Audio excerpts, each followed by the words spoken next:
One of the liturgical texts really stood out to me and reminded me of exactly why I'm voting for Harris and Walz. Putting away all falsehood, let all of us speak the truth to our neighbors, for we are members of one another.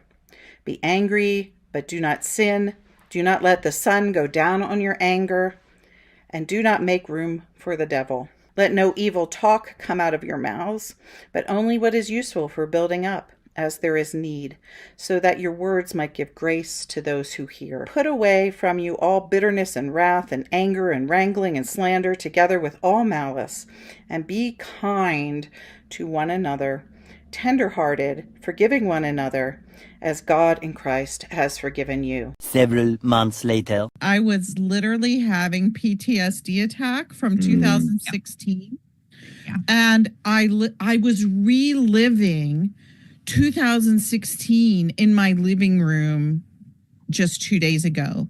I was hyperventilating. I was shaking. I went into my bedroom. I hid under the same exact covers that I was under 8 years ago. It was terrible. And finally, I said, I can't watch. I'm turning the TV off. Maybe I said to my husband, do you think that the blue wall will hold? And he's going, it'll hold. Don't worry. Just try to rest. So I tried to rest. That was impossible. I was just tossing and turning like horrible. He finally came in. I said, what's going on? He said, oh, it's about the same. And he fell asleep. And then so about 2 o'clock in the morning, I said, I can't stand anymore. I'm going to look on my phone. And I was kind of hoping one of you had texted me, but no, you all copped out. And so I opened up my text thread, or opened up my phone, and literally on X, 10 minutes before, the networks had called it for Trump.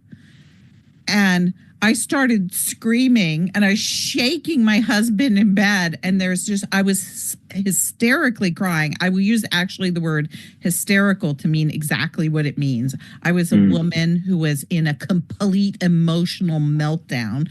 And so I said to Richard at the top of my lungs in the middle of the night in the dark, why does America hate women?